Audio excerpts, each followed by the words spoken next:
Hello and thanks for staying with us here on the agenda. We asked you a question, your hopes as we prepare for the State of the Nation address, and we asked you to send your comments at the agenda _SABC. Let's take a look at some of those tweets that you sent through. SAV8 saying police arresting corrupt politicians at the SONA. Are you saying you're encouraging it or you want it to stop? Falls Biz saying so much to say and hope for. We can only pray for goodness for all South Africans, root out evil in government, get a handle on crime, be firm with illegal electric connections, rule with justice, but with conviction. That's a nice one. ZB Mokgopong community page saying, let's Ramaphosa address SABC crisis, Zabediela Mokgopong poor service delivery, uproot corruption, speed up investigation of those implicated in Zondo Commission, and let him be accountable and transparent. I am clear. ZB Mokgopong, I think we should speak to one day because they've been very consistent about bringing up the issue with Mokgopong. Perhaps find out from them what exactly is happening there. Kolani Madela says he must come up with solutions in our SOEs. This thing of bailout must end now. Those are your thoughts, and we encourage you to send us some more. We continue with our conversations with Xolelwa Kashe-Katiya. She is a project manager or director at MISTRA. We were still talking about the three scenarios. You'd already given us a sense of the two. Take us into the last one. The last scenario is called Gwara Gwara, another South African dance move. We can relate with that. Yes. Now, this is a floundering false dawn. That is the subtitle. In this scenario, we see lawlessness. We see a citizenry that's demoralized. The state is in a state of decay and disorder. What we see here is a recapture of the state institutions. Because at the moment, we've going through that phase where we're interrogating We're trying to uncover things, but there is that fear that we could go back there. We could go back, and it could get worse, to a point where we see municipalities running their own shadow states. We see fires burning across the landscape. Citizens are indulging in drugs and alcohol abuse. There's violence across the board because all these things are affecting citizens on a personal level.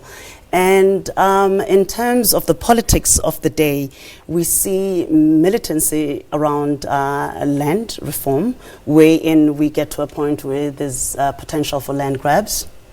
And also in terms of the party politics, there is a likelihood that as a result of this recapture of state resources, we get to a point where state coffers have been so eroded that we end up going to the IMF. And by the time we reach the 2024 elections, the ANC is met with the most resentful citizenry to a point where it could possibly get ejected, and leaving behind a very fragile coalition government.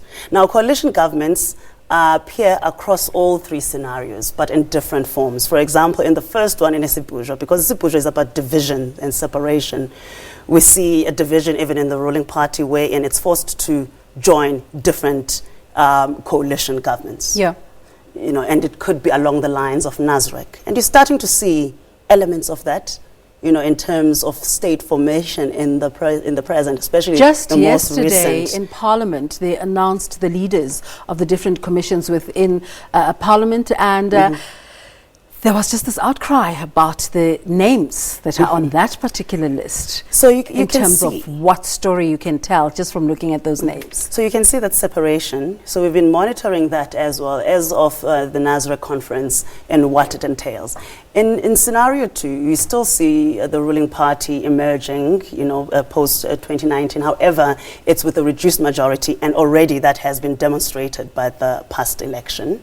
And there could be further reductions. However, with the ruling party responding to what civil society is demanding, then it manages to keep them afloat, and in turn, the citizens benefit. So what are your thoughts? There's been a conversation raging since yesterday to ask, in terms of those lists, is it a show that President Ramaphosa is uniting his party, or is it a show that he's not in control? I think in terms of the unity, the notion of unity, it depends on where you're sitting. there is this narrative within the ANC that this is a demonstration of unity, ensuring that all the different parts are accommodated or represented. But then the question that we need to be asking, is it really unity? Because as I've stated, in terms of the first scenario, Isibujwa, the separation can be so endemic that it is reflected across society to a point where it would lead to a split in the ruling party. And when they split, they will go and be forced to join different opposition parties, forming coalition governments, which we all know after the local government elections that actually coalition governments are not stable. And then where does that leave the citizens? In terms of being decisive? Yes. So you launched these scenarios last year. You're delivering a report on Friday in terms of the different aspects of society that you studied throughout the year. What are some of the outcomes we can expect? Well, I mean, it's still too early. It's only been a year since the launch. And one of the things that our stakeholders urged us to do was to actually continue monitoring, because, there's been many scenarios, exercises in South Africa. However, once you launch, you leave it.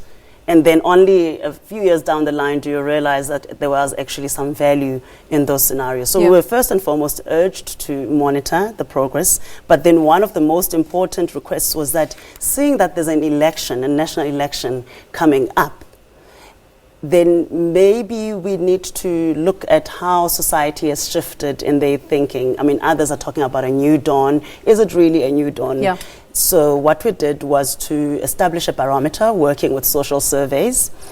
And this barometer, we're going to continue every 21st of June, every year until 2030. We're going to be releasing results in terms of where we are. Are we moving towards Gwara? Are we towards Naila Walk? But so far, I don't want to take away from our event on Friday. We'll be launching at 5 o'clock at the Sentin Convention Center. But what I can tell you is that we are nowhere near Naila Walk. So the ideal one within the three scenarios is the Naila Walk, where all South Africans are walking together. Well, others would say that's the ideal scenario. However, each of the scenarios has its own ebbs and flows, wherein you find some negative elements to it. Because in Naila Walk, there's economic growth and stability. However, the downside of it is that in terms of the fourth industrial revolution and the use of technology, we see an increase in cybercrime. And this becomes an easy mobilizer for xenophobic attacks, because then people start pointing fingers at others for leading this cybercrime. And you see xenophobia as one of the elements, and this kind of cybercrime and identity theft and so on. So that is the downside of it. But each and every one of it, even the ugliest one, for example, Gwara, what might appear as ugly, but towards the end, you see that as a result of this mayhem and lawlessness, that something good emerges in the end, where for the first time we see a woman as a president. And this is a woman, we imagine that it would be someone who's coming from these movements that we're seeing now, these youthful movements that have been emerging. We're seeing Lady Chiro going to parliament now. We don't know. Well, she's in the party political space. I don't want to get into trouble there. But I mean, we've seen the social movements that have been driven by young people. They're alternative, they're different. They're not using their mainstream party politics route to engage in politics. So we imagine something like that happening, but it do will be a we young get woman. to a point where we start to talk about or respond to the current issues of South Africans and not necessarily hold on to the struggle past?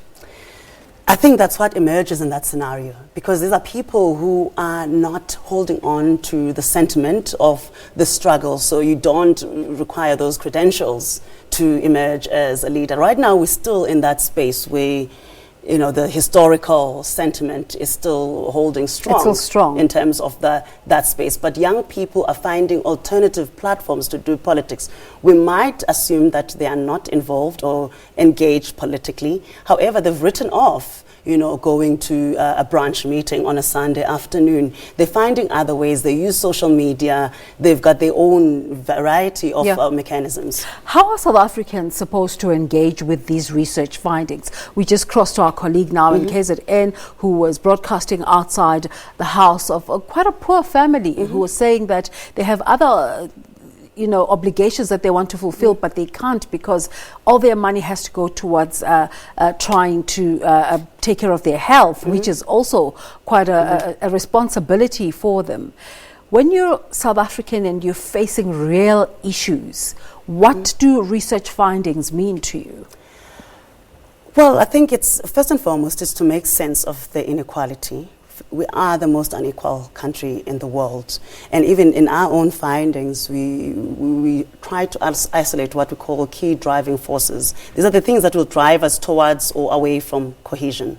And the first one being social inequality. And it's not inequality in terms of material means, it's inequality in terms of access. If you're in a particular province, you don't have access to certain things. It's access to basic services that are offered by the state. We don't experience them equally. We don't have equality in terms of the networks that we have. And we all know that to get a job, you need to have some strong networks. You're not just going to get it from looking at an advert. So all those different forms of inequalities, whether it's gender inequality or race inequality, but now also we're starting to pick up on intergenerational inequality, which is leading to this resentment that we're getting from young people. So I think those who are holding key positions, for example, if the president tonight is going to be looking at anything, I would feel that inequality is one of the most important driving forces for our society, and it's inequality in its different forms. It's not just about income, but it could be provincial inequality. We're finding that people in the Eastern Cape, for example, don't have the same services as those who are in Gauteng. That's provincial. It's spatial inequality. The apartheid inequality still persists. In some areas, in most areas. Across the country. No one has done anything about apartheid inequality. Yeah. And you find poor people spending more of their income getting to the economic centers, whereas those who are the elite are living closer to their places of work. It's not sustainable. So, one of the topical issues right now is the State Capture Commission and some of the revelations that are coming out of there. Some we've known for a long time, some have been in the media, not confirmed. Now they're being corroborated by different parties. When you're looking at research, what are some of the startling things that you look at and you're like, can't believe people live this way? Well, I think because we've been in this space, some of these things are not surprising. We actually predicted the state capture hearings. When we launched in July, it was before the state capture, but it's written in our scenarios if you read them closely. For Nyla Walk, that is one of the triggers for the shift, wherein there's a demonstration that we are taking these issues seriously, we're taking corruption seriously, and we say they're called show cases because they're very public. But the question remains is whether anything will be done about those, and I think that will be the turning point. So once we get to that point where we see people going to jail as a result of the state capture inquiries, then there will be a shift. However, if nothing happens, we could find ourselves in Gwara where we go back and it becomes worse, where we have institutions, special state-owned institutions being recaptured again. Okay, now let's try and use all of that research work to try and look into the future. The State of the Nation is happening tonight. Some of the big issues that the president has to deal with, some of the things he promised during his past State of the Nation addresses. One of the things he promised was to put together a conference to try and spruce up economic development in the country. The conference was held. It was a huge success. But the job numbers still continue to go down. Where are the blockages there? What we are recommending is what the president also likes to speak about, which is the social compact.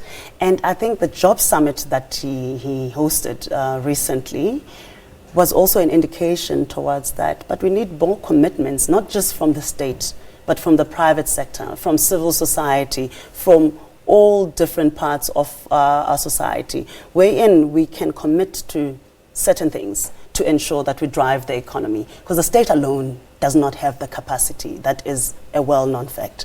And we also know that as much as we like to say the state does not have capacity, but so does the private sector. They also do not have capacity. There are leadership issues in the private sector. There are corruption issues that have been emerging. Even in civil society, look at what's happening in churches and what's been happening in some NGOs across the country. So it would take a collective effort. And what the state can do, or what the president can try to encourage our society to do, is to enter into these contracts, multiple contracts. Well, preferably they should be at local level, wherein we deal with issues that inform the reality of a particular context, and have business committing to certain things, and have the state committing to certain things, and also those who are members of civil society commenting to those, and we make sure that those commitments are binding, so that, you know, they can be monitored and we can see outcomes. And we've had social compacting in this country. The Constitution came as a result of social compacting. The skills levy is a result of social compacting at NEDLEC. Do we as citizens, though, understand what is needed in terms of engaging with those processes? Because one of the biggest gripe that has come through is that there is no clear policy indication. This is the challenge, because even for us, we've been criticized for only engaging with the elite, so we end up engaging with leadership structures. However, I mean, there's the media and people such as yourselves who can actually ensure that the message goes and reaches even, you know, the most remote areas. Are you absolving yourself of your responsibility? Well, you have the wider reach, and for us, the lack of resources will not enable me to get to we're here for you the anytime. Old lady in Nkanduli, but they could possibly be watching today. So we would like to actually have a compact with media in terms of how these things are communicated. How do we ensure that they are in our daily imagination and they become our reality? But isn't that problematic in that how do you get the voice of the woman in the rural area? Because the assumption is that we need to be sending messages down to them, whereas sometimes they have solutions in terms of what could make their situation better, but they just need to be heard. Yes, I totally agree with you. Yeah. But then again, even our strategy has always been co-creation. However, whatever information we've been getting to improve on our processes has always been from, you know, the elite, the leadership structures or big organizations. However, that is our approach. If we could, we would like to go as far as every village, but right now with the limited resources, we are unable to, but we always insist that it's a process of co-creation. So everything that we've written is taken from those we've engaged with. Even the results we'll be releasing on Friday are informed by the advice from the people who said, well, this is how you should do it. Don't do it this way. How about you make sure you monitor? How about releasing results for the first year so that we see if there's been a shift since the changes of Nazareth? What kind of conversations are you having around state-owned enterprises? At the last State of the Nation address, the President spoke about unbundling ESCOM. What can we expect him to say today about how far that process has come? I think that's a very tricky conversation to have as South Africans, because, I mean, there has been a process of unbundling before. We saw organizations such as Sasol, that used to be a state-owned entity, and look at where it is right now. You look at ArcelorMittal, which was ISCO, and where it is right now. So there is a position where there's a sense that if you were to unbundle, you know, do you then see South African investment, you know, leaving the country and going into private hands, foreign hands at times? And also in terms of ensuring that state-owned entities thrive, we have to deal with issues of leadership there. Because personally, I believe that the challenge of leadership has what led to the failure of state-owned entities. Because there are countries that actually have done well in terms of state-owned entities. But again, it takes that contract where there's an agreement, where there's support from elsewhere. But it doesn't mean that we should take it away from the state or public ownership. Xolelwa, what do we mean when we say leadership? Do we mean the personality, or the style of leadership? We had a conversation recently with an author of an article where they were saying there's seemingly an effort to show that black executives are not capable. What is the conversation, the exact conversation around leadership? For us, leadership is multifaceted. It's not just about but specifically skills. The leadership challenges that refer to South Africa. To South Africa. Well, it's a combination of things. I mean, what we as MISTRA, we've also tried to unpack the issue of ethical leadership. Okay, I'm going to ask you to hold on to that thought, and we're going to continue with our conversation. But the closing arguments into Duzane Zuma's culpable homicide trial are currently underway at the Randburg Magistrates Court. Let's go there live.